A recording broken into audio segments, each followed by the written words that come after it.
kelompok 1 akan membahas organisasi internasional. Sebelum masuk ke pembahasannya, perkenalkan anggota kelompok 1, M. Bembo Jati Perdana, Jiren Setiawan, Marda Tila, Helda, Mia Puspitasari, Ster Kristina Malau, dan Despi Soflianti. Pengertian organisasi internasional. Organisasi internasional yaitu suatu bentuk dari gabungan beberapa negara atau bentuk unit fungsi yang memiliki tujuan bersama, mencapai persetujuan yang juga merupakan isi dari perjanjian atau charter. Ada 3 dasar utama hukum internasional. 1. Rasa keadilan. Hukum internasional sebagai bagian dari norma hukum pada umumnya memiliki dasar yang sama dengan hukum lainnya. Menurut Wirjono, pada tahun 1967, rasa keadilan adalah dasar segala hukum. Artinya, hukum internasional harus berdasarkan pada rasa keadilan yang hidup dan terpelihara dalam berbagai bangsa dan di dunia. 2. Hukum kodrat. Hukum internasional yang mendasarkan pada hukum kodrat disebut kaum naturalis. Kelompok naturalis berpendapat bahwa kaidah dan prinsip hukum dalam semua sistem hukum tidak dibuat oleh manusia, melainkan berasal dari kaidah dan prinsip yang telah berlaku sepanjang masa dan bersifat universal. Yang ketiga, positivisme. Positivisme merupakan dasar hukum internasional yang bersumber pada konsep akatan bersama antara negara berupa perjanjian dan kebiasaan internasional. Kelompok positivisme beranggapan bahwa peraturan dalam hubungan antar negara adalah kaidah atau prinsip yang dibuat bersama sesuai dengan kepentingan dan kemauan negara-negara tersebut. Dasar hukum ini bersumber pada kesepakatan atau perjanjian sebagaimana dinyatakan Ossouk dalam bukunya Du Volksrecht Sosial bahwa hukum adalah pernyataan kehendak bersama. Baiklah, selanjutnya akan disampaikan oleh teman saya. Selanjutnya adalah unsur-unsur organisasi. Dalam sebuah organisasi harus ada unsur-unsur di dalamnya. Berikut unsur-unsur organisasi yang perlu kamu ketahui. Yang pertama, sumber daya manusia. Sumber daya manusia yang dimaksud adalah anggota atau orang-orang yang ada di dalam organisasi. Biasanya anggota organisasi disebut dengan kader. Nah, dalam kasus hukum internasional ataupun organisasi internasional, sumber daya yang dimaksud atau anggota dari organisasi tersebut biasanya diisi oleh negara-negara. Yang kedua, memiliki visi bersama. Visi bersama adalah sasaran yang ingin dicapai organisasi. Hal tersebut digambarkan dengan apa yang akan dicapai, baik melalui program kebijaksanaan, peraturan yang telah ditetapkan secara bersama-sama. Selanjutnya, sarana dan prasarana. Organisasi juga membutuhkan sarana dan prasarana guna mencapai tujuan yang dibutuhkan demi kelancaran organisasi itu sendiri. Dalam kasusnya, organisasi internasional biasanya memerlukan sarana dan prasarana dalam mencapai tujuan mereka, seperti adanya kesekretariatan atau sekretariat yang didirikan di beberapa negara sebagai tempat berkumpulnya organisasi anggota dari organisasi tersebut. Selanjutnya, kerjasama. Kerjasama sangat dibutuhkan di dalam sebuah organisasi, sebab apabila tiap anggota saling bantu-membantu, tujuan bersama akan lebih mudah dicapai. Yang selanjutnya yaitu lingkungan. Lingkungan merupakan area di mana organisasi berinteraksi. Secara umum, lingkungan dapat diartikan layaknya masyarakat, budaya, ekonomi, kondisi sosial, dan teknologi yang menjadi pendukung untuk mencapai tujuan organisasi. B. Fungsi organisasi internasional. Organisasi internasional sebagai wadah bagi negara dalam berinteraksi dengan negara-negara lainnya. Negara merupakan bagian dari masyarakat sosial yang mana pada hakikatnya sebagai bagian dari masyarakat sosial, negara tidak dapat hidup sendiri. Diperlukan adanya interaksi antara negara melalui organisasi internasional. Organisasi nasional juga bertugas untuk turut serta menyelesaikan pelanggaran hukum internasional, yang mana klasifikasi organisasi internasional ini yang menjadi subjek hukum internasional adalah organisasi yang memiliki keanggotaan secara global dengan tujuan yang bersifat umum, contohnya PBB. Nah, tujuan dari utama PBB adalah menjaga perdamaian dan keamanan dunia. memajukan serta mendorong hubungan persaudaraan antar bangsa. Organisasi yang memiliki keanggotaan secara global dengan tujuan yang spesifik, contohnya itu IMF, yang mana bertujuan juga untuk memastikan stabilitas sistem moneter internasional, yaitu suatu sistem nilai tukar dan pembayaran internasional yang memungkinkan negara dan warganya untuk saling bertransaksi satu sama lain. Organisasi dengan keanggotaan regional dengan tujuan global, contohnya itu ada ASEAN.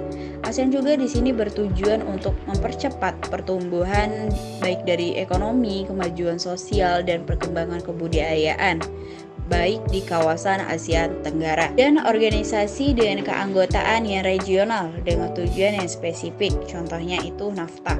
NAFTA yang masih memiliki tujuan yang sama, yaitu bertujuan untuk meningkatkan kerjasama ekonomi antar negara. Selanjutnya, adapun hal-hal yang terkait dengan organisasi internasional dalam hukum internasional.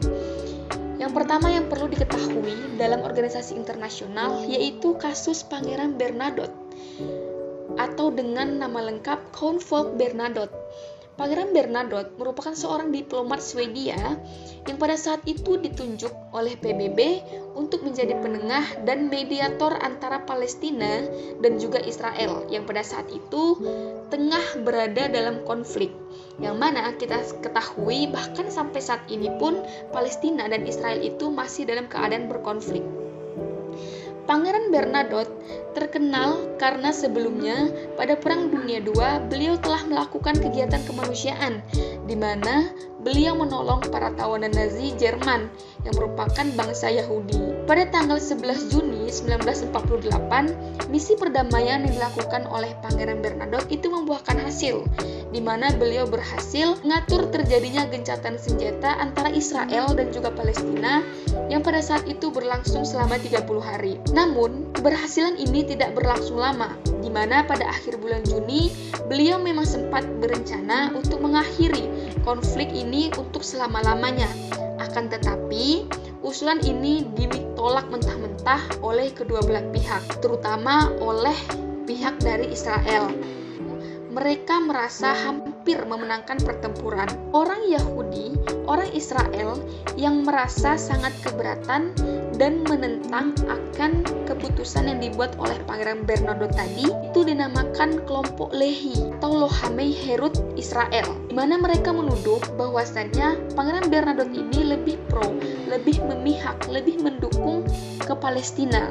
Padahal kenyataannya merekalah yang melupakan bantuan Pangeran Bernadotte pada Perang Dunia II. Lalu pada tanggal 17 September 1948, para kelompok Lehi ini tadi yang ada di Yerusalem merencanakan pembunuhan kepada Pangeran Bernadotte, yang mana pada saat itu Pangeran Bernadotte berniat untuk menghadiri pertemuan gubernur militer kota Yerusalem. Nah, ketika tiba di Jalan Palmeh, Yerusalem, dekat gedung pertemuan, para Lehi menghadang Pangeran Bernadotte yang pada saat itu didampingi anggota PBB dari Prancis yang bernama André Seraut. Nah, mereka dihujani tembakan yang pada saat itu Pangeran Bernadotte ditembak sebanyak 6 kali dan meninggal di tempat. Nah, kasus Pangeran Bernadotte ini mendapatkan kecaman keras dari dunia internasional terkait dengan perdamaian yang dilakukan untuk kedua negara yang sedang mengalami konflik. Pihak Lehi,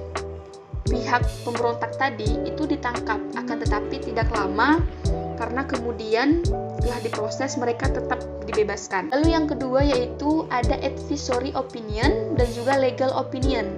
Nah, advisory opinion ini merupakan pandangan hukum yang diberikan oleh hakim Mahkamah Internasional bagi entitas maupun organ peminta yang membutuhkan pandangan hukum dalam lingkup aktivitas mereka.